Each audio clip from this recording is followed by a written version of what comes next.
वही वही बात तो आपको कह रहे हैं। वो आदिवासी वोट लेने के लिए राजनीति करते हैं, आदिवासियों को ठगने का काम का, आदिवासी समाज में फूट डालने का काम करते हैं, और उसका वोट जो है अपने पक्ष में मोड़ने के लिए राष्ट्रपति बनाते हैं।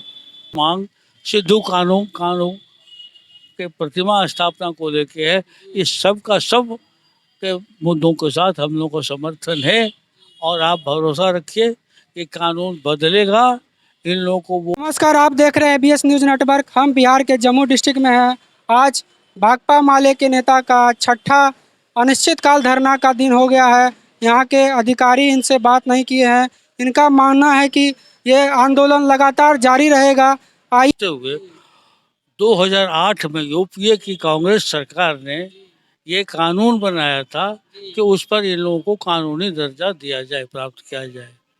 उस कानून को 2014 में जब इनकी सरकार बनी तो इन्होंने साजिश रच के समाप्त किया और ये चाहते थे कि अपने कॉरपोरेट मित्रों को दे देने के लिए। उसके खिलाफ हम लोग उसके खिलाफ हम लोग इस लड़ाई में हैं। जैसा कि आपने देखा भी होगा, सुना भी होगा, समझते भी होंगे, पत्रकार हैं आप। राहुल जी के भारत जोड़ो न्याय यात्रा में भी यह एक प्रमुख मुद्दा था, जल जमीन और जंगल।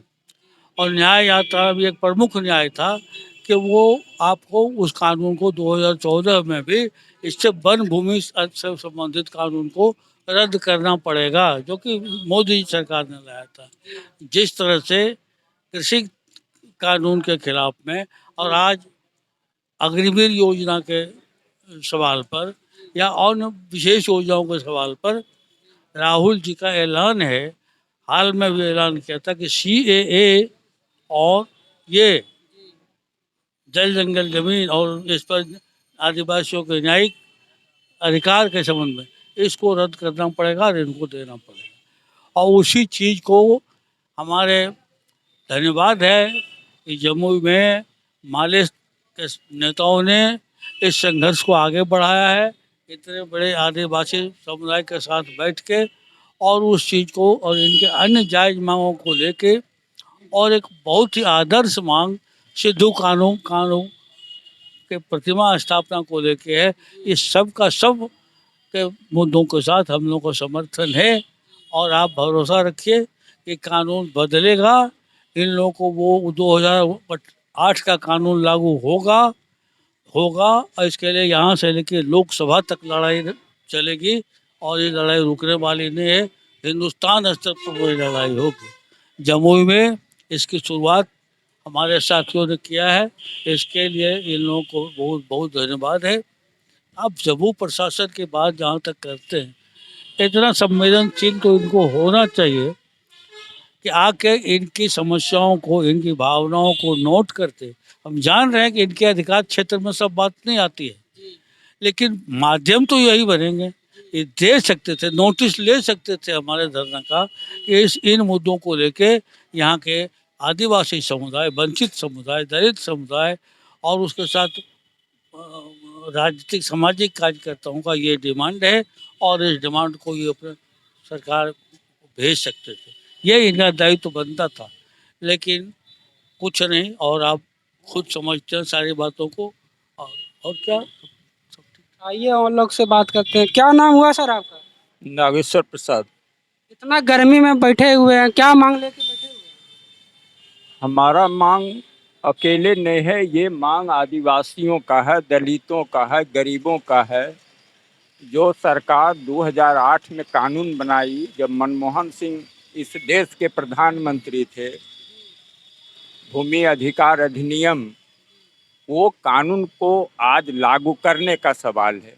आज उसको बेदखल किया जा रहा है। और मोदी सरकार जब से आई है 2022 में, ये भूमि संरक्षण कानून लेकर आ गया जो कारपोरेट घरानों के हक में है। तो आज आदिवासियों को तुम बेदखल करने की बात कर रहा है, उसको जमीन देना नहीं चाहता है, तो हम तमाम गरीब गुरबा लोग बैठे नहीं रहेंगे। ये आंदोलन सिर्फ जमुई का आंदोलन बन के नहीं रहेगा, ये आंदोलन पूरा राज्य का आंदोलन बनेगा, पूरा देश का आंदोलन बनेगा। और पूरे देश की जनता जब मोदी सरकार के खिलाफ एक मत से खड़ा हो जाएगी तो मोदी सरकार को बदल देगी। गरीब का बात की है सर, गरीब का बात तो मोदी जी भी करते हैं कि सबका साथ सबका विकास। मोदी जी जो बोलते हैं वो धोखा देते हैं, हम जो बोलते हैं इनकी असली बात बोलते हैं। मोदी जी सबके साथ सबके विकास सबका विश्वास की बात करते हैं, तो एक मियान में दो तलवार नहीं हो सकता है। अगर गरीब की तुम बात करते हो तो कारपोरेट घराने के खिलाफ तुमको जाना पड़ेगा, इसलिए एक साथ दो काम नहीं होगा। मोदी जी वही काम कर रहे हैं, गरीबों को धोखा दे रहे हैं और बड़े कारपोरेट घरानों को फायदा पर फायदा पहुंचा रहे हैं। देश की राजकीय सेक्टर को लगातार बेचने का इन्होंने काम किया। कौन राजकीय सेक्टर को खरीदने का काम किया? एकागो राजकीय सेक्टर गरीब आदमी खरीदा क्या? भेल खरीदा कि नवरत्न खरीदा कि रेल खरीदा कि जहाज रानी खरीदा कि बैंक का जो प्राइवेटकरण हो रहा है, कहाँ गरीबों को आप देख रहे हैं? सब जगह अमीरों को देख रहे हैं। इसलिए ये सरकार जो है ये सिर्फ बात में करती है, ये ऊपर से करती है, अंदर से कारपोरेट घरानों की सरकार है। इसलिए हम लोग जो है ये सरकार की जो है कड़ी निंदा करते हैं कि तुम झूठ बोलते हो। तुम आप द्रौपदी मुर्मू को आदिवासी को राष्ट्रपति बनाता है और इसी सरकार जो है अपमानित करता है। कर रहा है कि नहीं? आप भी तो मीडिया कर्मी हैं, आप भी जान रहे हैं ये दलितों के राष्ट्रपति बनाता है, उसी दलित को अपमानित करता है। हम नहीं अपमानित करते हैं, कांग्रेस अपमानित नहीं आज तक किया है और दूसरे जो पार्टियां नहीं अपमानित किया है। अपमानित तो मोदी जी कर रहे हैं। तो कहाँ है आपका आदिवासी, कहाँ है आपका दलित? आप मोदी जी तो आदिवासी को राष्ट्रपति बना दिए। वही बात तो आपको कह रहे हैं। वो आदिवासी वोट लेने के लिए राजनीति करते हैं, आदिवासियों को ठगने का काम का, आदिवासी समाज में फूट डालने का काम करते हैं और उसका वोट जो है अपने पक्ष में मोड़ने के लिए राष्ट्रपति बनाते हैं। तो राष्ट्रपति को जो अभी भगवान राम का प्राण प्रतिष्ठा हो रहा था 22 जनवरी को, वहाँ मुर्मू को क्यों नहीं बुलाया गया? आपका जो सांसद नए सांसद भवन का उद्घाटन हुआ उसमें क्यों नहीं राम गोविंद को बुलाया गया? राष्ट्रपति गोविंद को क्यों नहीं बुलाया गया? मतलब लगता है भेदभाव हो रहा है। बस बिल्कुल भेदभाव है, ऊंच नीच के इनके अंदर पूरे के पूरे भेदभाव, कहीं असमानता की बात नहीं है। वो झूठा जितना बोल ले, हम उनके उस भाषा से सहमत नहीं। क्या अधिकारी लोग से अभी तक कुछ बात? अधिकारी तो खुद आई हैं बात करने के लिए, उनको नहीं आया? उनको नहीं मालूम है। रोज अखबार में न्यूज आ रहा है, अभी तक अधिकारी नहीं आ रहे हैं। क्या कारण हो सकता है? कारण क्या होगा? अधिकारी की मनमानी है, नौकरशाहों की चलती है। ये लालू जी का जमाना नहीं है, ये कांग्रेस की जमाना नहीं है। उस समय मने जनप्रतिनिधि का वैल्यू होता था, उनका इज्जत किया जाता था। आज किसी जनप्रतिनिधि का इज्जत होता है क्या? तो विपक्ष का इतना सीट आ गया तो आप लोग जम्मू का लोकसभा क्षेत्र का मुद्दा उठाएंगे कि नहीं? हम लोग जनता के जन आंदोलन से मुद्दा उठाएंगे और हमारे प्रतिनिधि कहाँ रहते हैं नहीं रहते हैं, जनता आंख मूंद के वोट देके जिता देती है। वो क्या मुद्दा उठाएंगे उसका जवाब तो वही देंगे। हम लोग अपने आंदोलन के माध्यम से मुद्दा उठाएंगे। आपके पार्टी तरफ से जो सांसद रहेंगे वो तो मुद्दा उठाएंगे ना? हमारे सांसद जहाँ मैंने जब यहाँ कोई प्रोग्राम में लाएंगे तो मुद्दा को हम उठवाएंगे। संसद भवन में ये मुद्दा उठेगा? हाँ, संसद भवन में मुद्दा उठेगा। अच्छा, अग्निवीर जो हो लागू हो गया है उस पर? अग्निवीर तो एगो ढकोसला है। अग्निवीर योजना कुछ है, वो 4-18 में नौकरी है, 22 में रिटायर होगा, बियाह भी नहीं होगा, घर घुर के चलाएगा।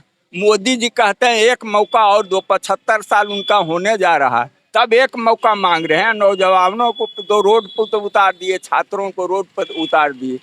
वो एक मौका और इनको 4 साल में रिटायर, ये इनका अग्निवीर योजना है। नीतीश कुमार लगता है आप लोग के साथ वापस आ रहे हैं? उनके लिए खुला दरवाजा है, हाँ, जाने आने में कोई उनके लिए रोक नहीं। क्या ऑफर मिला है? हमारे तरफ से कोई ऑफर नहीं, वो जब चाहें तब वो आ जाएं।